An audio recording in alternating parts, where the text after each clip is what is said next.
ঢাকা ছেড়ে যখন গ্রামে যাই আর গ্রামে গেলে মনে হয় চারোদিকে একটু ঘুরে আসি, সবুজ বাতাস খেয়ে আসি, ভাই বোন সবাইকে নিয়ে একটু বাইরে ঘুরতে যাই। আর হ্যালো এভরিওয়ান, আসসালামু আলাইকুম, welcome to my another new blog. এটা হচ্ছে অনেক আগের ভিডিওটা। এর আগে দেখতে পাচ্ছেন আমি বাড়িতে গিয়েছিলাম, সেই সময় ভিডিওটা করা। আর এত প্রচুর পরিমাণ বৃষ্টি ছিল, কারণ আমি ঢাকা থেকে যাওয়ার পরে বৃষ্টিতে বন্দি হয়ে গেছিলাম। তারপরে যেহেতু অনেক দিন পরে গিয়েছি, ভাবছি যে সবাইকে নিয়ে একটু ঘুরে আসবো।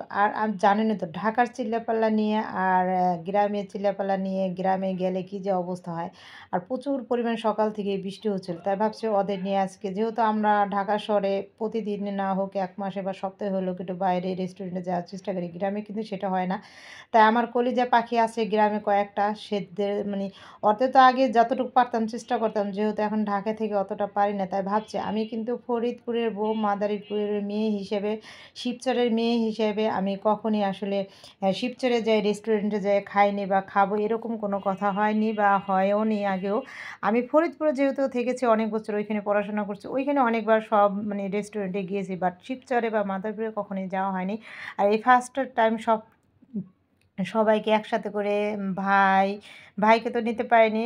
ভাস্তা, ভাস্তি, তারপর হচ্ছে আমার নতুন বউ, আমার ছোট বোন, মা সবাইকে নিয়ে। আর আমার একটা যে পাখনা আছে, এটা তো ঢাকা শহরে গেলে সবকিছু আগে চিনে। তাই ওদেরকে নিয়ে রওনা দিয়েছি। আর এই তো চারদিকে গ্রামের যে একটা আবহাওয়া, এটা হচ্ছে শিবচরের সেই হাতির মাঠ। আমি আজও জানি না কেন এই মাঠকে হাতির মাঠ বলে। এখনো আমি এটার প্রশ্ন খুঁজে পাইনি। তাই ভাবলাম যে ওরা ভালো চিনে কোন ভালো খাবার আছে। পরে ওরা একটা নিয়ে এগুলো রেস্টুরেন্টে, যে খালামণি এখানে ভালো একটা রেস্টুরেন্ট আছে, তাই নিয়ে নিয়ে গেলাম ওদেরকে।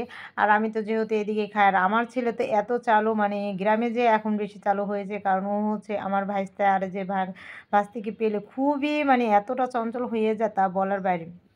পরে বলল যে এখানে একটা চাইনিজ রেস্টুরেন্ট আছে, আর উপরে বললো অনেক সুন্দর জায়গা আছে, ভিউ ভালো। উপরে যেয়ে বলল যে একটু ভিডিও করার জন্য, তাই ভিডিওটা শেয়ার করলাম। যারা শিবচর বা মাদারীপুরে আছে তারা হয়তো বা যখন শিবচরে যাবেন এই চাইনিজ রেস্টুরেন্টে যাবেন, অনেক ভিউ আছে ছাদের উপরে। আর এদিকে আমার ছেলে আর আমার ভাইস্তা এটা হচ্ছে ফটোশ্যুট করে নিল। আর আমার ছেলে এত খেলনা, বাসায়ও খেলনা, আবার ঢাকাও তো অনেক ঘোরাঘুরি করে, তারপর তার সেটা হয় না, সে এখানে যে এটা উঠবে সেটাই উঠবে, ঘোড়া উঠবে, খেলনা করবে, সে আর খেতে যাবে না। তারপরে তাকে কয়েকবার রিকোয়েস্ট করার পরে হচ্ছে তাকে নিয়ে আসলাম। আসবে না, সে তো আসবে না কোনোভাবে, খেলাধুলা করবে। আর হচ্ছে আমার এদিকে সবাই বসে আছে, কিন্তু আমার ছেলে তো একা একা বসে আছে, কারণ সে হচ্ছে তার নানা ভাইয়ের, কাব্য নানা ভাইয়ের সাথে বসবে। পরে তাকে পাশে নিয়ে বসা হয়েছে, সে দুজনেই চয়েস করতেছে। কারণ আমার ভাইস্তা হচ্ছে, এটা আপনাদের প্রকাশ করতে পারেন, ও হওয়ার পরে যতটা জানি না, আমার নিজের ছেলের চাইতে ওকে আমি এখন অনেক ভালোবাসি। আর ওর জন্য সবাই দোয়া করবেন। ওরা এক ভাই এক বোন, এটা মা ছাড়া ওদের জন্য সবাই দোয়া করবেন। আর ওদের ভালোবাসা অফুরন্ত ভালোবাসা, ওদের জন্য মনে হচ্ছে সব কিছু করতে ইচ্ছা করে। তারপর তো আমার ছেলে, আর ছেলে সন্তানের জন্য সবাই করতে চায়।